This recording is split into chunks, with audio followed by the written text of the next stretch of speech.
Olha, e o Saulo falou do cara tá projetando coisa em latim. Muitas vezes, em saídas do corpo, eu vi entidades desse porte negativo xingando em latim, cara, sabe? Palavrões perdidos na noite dos tempos em latim. Coisa da Idade Média, cara. A mente dos caras... É uma religião... É um processo religioso dos caras. Todo baseado em coisa pesada. Dogma. De épocas obscuras da humanidade, como na época da Inquisição. E outra coisa, e da Idade Média. Deixa eu dar um exemplo. Um cara desencarna, suponhamos, e tá aqui meio perdido no duplo aqui da Terra. Ele não tá no astral, ele tá no invisível aqui em torno. Não é uma pessoa, mas está todo enroscado. Vamos imaginar alguém com um vício pesado em alguma coisa. Ele gravita energeticamente aqui. Ele às vezes encosta perto. Ele não é do mal, ele só quer puxar uma energia para suprir a abstinência, a carência dele. Esse, vamos falar, é um encosto, tá? O outro é uma entidade desencarnada do astral inferior e que deliberadamente bola uma estratégia para afetar alguém. Então, um é um encosto, é aleatório. O outro é algo direcionado. Os motivos disso variam pra caramba, desde a sintonia até coisas, às vezes, de vidas passadas. Em um caso ou outro, tá? Não todos. E, fazendo uma analogia que eu faço muito com meus alunos, o encosto é um resfriado, o obsessor é a Covid.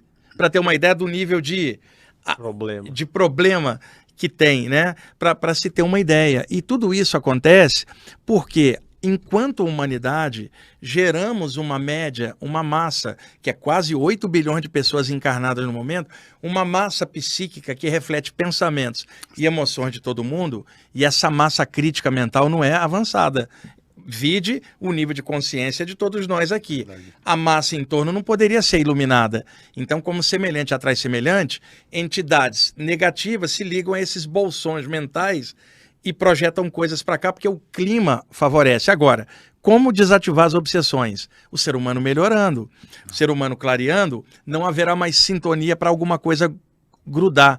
Então, o astral inferior existe porque encontra correlação e ressonância com o astral da própria humanidade aqui. A humanidade melhorando, o que acontece? Ela desencarna, não cai no grau então, também. Alguém que desencarna e está bem não para no astral inferior. Se todo mundo for melhorando, o astral inferior vai ficar vazio com o tempo. Não porque você limpou lá, mas porque você melhorou aqui. Porque o astral inferior é reflexo daqui. Exato. Então, eu tenho visto muita gente falar de limpeza de astral inferior. Existe trabalho de mentores, mas a maior desobsessão é o despertar da consciência das pessoas, porque aí não tem a consequência de parar num lugar que lentamente vai diluindo. Acredito eu que planetas mais avançados, com humanidades um pouco melhores que a nossa, não existe o astral inferior lá, porque não existe ninguém fazendo maldade para parar mal do lado de lá. Então, observa o nível da própria humanidade, vou repetir, na qual eu me incluo, todos nós estamos aqui juntos, né? E o nível não é muito legal. E eu falo isso a partir de mim mesmo. Porque nenhum ser humano é maravilhoso, nem eu, nem ninguém. Então, isso reflete no astral inferior, porque às vezes as pessoas perguntam, por que rola esse tipo de assédio?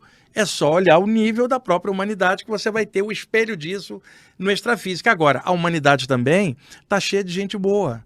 Está cheio de gente que quer fazer o melhor, que não é perfeita, não é missionário, não é anjo. Pessoas do bem que estão encarnadas. Um monte delas também está assistindo agora o programa. Gente que vibra uma energia, gente que faz uma prece dentro da linha que gostar, um que faz um manto, o outro que faz caridade. Zé, Alê, imagina a quantidade de gente que tem saído no frio aqui de São Paulo para distribuir cobertor e refeições quentes para moradores de rua. São pessoas de várias religiões. Você vai encontrar um grupo cristão, você vai encontrar um grupo espírita, um grupo de umbandistas, você vai encontrar um grupo de maçons que eu conheço que faz, um grupo mais esotérico, e você pode encontrar um grupo de pessoas materialistas, que são pessoas sensíveis à sociedade, podem não acreditar em algo lá, mas o caráter delas é bom, distribuindo caridade no meio da madrugada. E aí você encontra estudante espiritual que não faz nada. Então eu sempre falo, o Saulo sabe disso, mais vale um materialista que faz o bem do que um estudante espiritual que não faz nada. E mais vale um materialista que vive e deixa viver do que um espiritualista chato que fica julgando a conduta do outro que segue outra linha. Então, por isso que é bom vocês estarem abrindo o programa para a gente poder estar falando dessas coisas. E eu vou repetir, nem eu nem o Saulo, a gente está falando de religião X ou Y, nem de doutrinação. Cada um segue o que quer. E se a pessoa está feliz, ela não enche o saco. Seja feliz na linha que você quiser ou em nenhuma linha, mas dá um jeito de melhorar. Enquanto pessoa, alguém que está bem, transborda esse bem, não interessa a linha. Simplesmente é caráter. Por isso que mais importante do que qualquer paranormalidade é a espiritualidade guiando a paranormalidade. Quando eu digo espiritualidade, não é nem nada do lado de lá. Espiritualidade como estado de consciência, educando a paranormalidade para que esta se volte para o bem. O que adianta um médium que seja canal de trevas? O que adianta um clarividente pilantra? O que adianta um projetor extrafísico que vai espreitar a privacidade alheia? Agora, alguém que mexe com essas áreas todas e que tem um conteúdo espiritual legal, um caráter legal, como Saulo aqui, por exemplo, vai usar essas capacidades. Não bota a mão no fogo. Vai usar essas capacidades para fazer algo criativo, melhorar, tentar passar uma mensagem boa. O mais legal é você poder passar uma mensagem sem doutrinar ninguém, cara. Mensagem de caráter, ela serve para todo mundo, não importa a linha. Exatamente. Pô, foi uma enxurrada de conhecimento, de informação aqui. Queria pontuar algumas coisas então, né? A primeira delas é que é interessante que você comentou isso, porque eu recebi um e-mail de um ouvinte aqui do programa que comentou de que assim, a vida do cara tava ruim, o cara tava perdido, tava em trevas e não sei o que lá. Aí, poxa, ele tava meio depressivo também, né? Muito perdido e tal. E, pô, ele falou que o programa, com as coisas que ele aprendeu aqui, com os especialistas que a gente trouxe, a vida do cara se iluminou. Pô, que então, legal. Ele falou que ele teve um despertar, mas ao mesmo tempo, o que ele falou? Ele falou o seguinte, ele falou que durante todo esse tempo que ele estava mal, os últimos 3 anos, ele tinha certeza absoluta que ele tinha um obsessor muito forte ali. E que este obsessor se desgarrou dele a partir do conhecimento que ele teve nesse programa. Que bacana isso. Então, por isso que eu falei que eu fiquei impressionado com essa teoria que você comentou agora, né? Esse caso, porque é exatamente o que um ouvinte nosso relatou. E a gente teve um caso também aqui de 2 convidados nossos que presenciaram uma entidade trevosa no estúdio, passaram mal, foi real mesmo, acabou trazendo uma hora, porque eles passaram mal e tal, não sei o quê, foi o Bácaro, né? Foi, Gilberto. O Gilberto Bácaro. Gilberto tem programa lá na rádio, exatamente. Rádio Mundial também. Ele falou que viu claramente uma massa escura, disforme, fugindo do estúdio. E esse caso casou com o e-mail do que o cara mandou com o relato dele. Então, assim, é muita coincidência. O que bate com o que a gente estava falando antes. Não é? Alguém vir. É um trampolim, cara. Por isso que a pessoa tem que estar legal, tem que estar bem feliz de estar podendo fazer um programa desse, trazer gente legal. Cara, é um bem que você faz para a humanidade, né? Por exemplo, o Saulo tá vindo de Recife para cá, viajou, veio do aeroporto direto para cá. Pô, que legal que você tá trazendo um cara igual o Saulo que faz um trabalho bem legal. E o cuidado de sempre trazer gente aqui que contribua, né, cara? Gente que construtiva. E não importa a linha, o legal é trazer gente diferente, não fechar pacote com nada. O público é inteligente, vai saber filtrar o que é sério, o que é do bem, o que faz pensar em algo melhor. Então, mas aí só para concluir, nesse caso, né, esse caso desse relato que a gente recebeu, porque vocês acabaram de comentar então que o espírito obsessor ele vai se vingar. Ou tentar. Ele pode tentar, né? Tentar. Porque às vezes ele pede contato e sai. E às vezes tem uns que simplesmente sai, vê que não tem campo, vai embora, ou tenta grudar em outro. Mas tem um ou outro que fala, se ajuda. Isso é uma ajuda também, eles pedem ajuda. Vamos dar um exemplo mais fácil. Ajuda. Pede ajuda. Eles falaram isso. Eu saí do corpo uma vez, eu comecei a sair do corpo bem novo, e tinha uns espíritos em casa. E minha mãe tinha um obsessor e eu não tinha muita noção assim, das coisas, eu tirava ele na porrada de casa. Eu sabia o que era, tinha um cara dentro do quarto da minha mãe, não tinha negócio de carinho, não. Era voadora que eu dava nele. No começo. Mas como é uma voadora no astral? Mas rapaz, imagina, você entra agora no quarto da sua mãe, Tem alguém lá, você fala, irmãozinho, vem cá, irmãozinho. Tá, mas era uma figura tem a figura de linguagem, mas eu saía do corpo, eles falam, corre que lá vem ele. Era assim. Aí esse cara... Ele levou um outro cara pra tentar me pegar. Só que eu consegui me defender ainda assim, porque você começa a dar energia e tal. Aí, tinham 4 uma semana depois. Aí na segunda semana ele levou uma mulher pelada, eu caí. Aí eu perdi você vê a inteligência. O que eles tentavam? Qual era a intenção? Você caiu, o que você quer dizer com isso?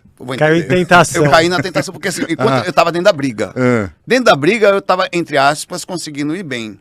Aí eles pensaram, ó, vamos derrubar ele de outra forma. Esse é o problema do assédio.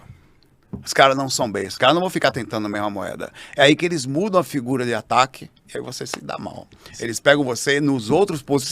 Você é um cara nervoso, aí olha pra você e fala, o cara vai fazer uma reunião, velho. Qual é a abertura do Alê? Não, o Alê tem uma pessoa na família lá que é brava e é médium. A gente pode ir lá bagunçar ali e tal, e ele vai desestruturar com certeza. Vamos fazer um teste. Aí eles vão atacam especificamente um ponto. É por isso que o assédio, e eles chamam reforços. Pode acontecer de saírem. O assédio, em média, quando você muda de sintonia, a pessoa vai começar a fazer um trabalho desobsessivo, você muda de frequência ou assiste o seu programa, né? Modifica. Ele pode, o espírito começa a ficar beirando porque a pessoa mudou a sintonia. Ele pode sair. Ele pode ficar na tentativa de pegar alguma falha, algum ponto falho da pessoa, não encontrando, ele pode tentar fazer alguma coisa dentro da vida da pessoa para fazer ela baixar a frequência de novo e com isso ele conseguir fazer o acesso finalmente da pessoa. Tem várias formas disso acontecer. Saulo, você me fez lembrar de alguém. O Siddhartha Gautama, em 500 a.C., que se tornaria o Buda. Buda vem da palavra Budi, do sânscrito, que é sexual lá, não é iluminação ou inteligência pura. Então, Buda não é o nome de um cara. Que alívio que o Buda também caiu, velho. É um título que você dá a quem alcançou o estado de Budi, torna-se um Buda. Se Budi é iluminação, Buda é um iluminado, aquele que despertou.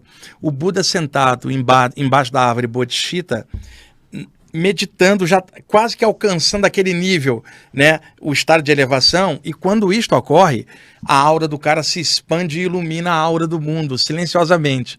São os grandes momentos de grandes mestres que a história não registra, é o invisível. Entidades assediadoras daquela época na Índia partiram para cima dele antes que ele alcançasse esse nível. E aí jogaram ataque extrafísico atrás do outro e o Buda ali na dele sereno. O último ataque foi o quê? Um bando de donzelas nuas para tentar tirar o cara do sério. Isso é histórico. E ele permaneceu ali e irradiou sua luz e alcançou o nível de um dos maiores caras que já teve aqui. O Siddhartha Gautama tornou-se um Buda porque alcançou o estado de Budi. Então o Saulo me lembrou isso. E a outra coisa, você pega um exemplo daqui mesmo. Eu vou usar agora o guru como exemplo, dá você. Guru é alcoólatra, por exemplo. Ele tem um grupo de amigos que bebem junto no mesmo bar, e eu não estou condenando nada, eu só estou colocando um exemplo. E ele está numa fase destrutiva, ele chega em casa, briga com todo mundo, ele vive só em função do vício que destrói realmente uma família. Em alguns casos é como uma doença mesmo, precisa de tratamento, é claro.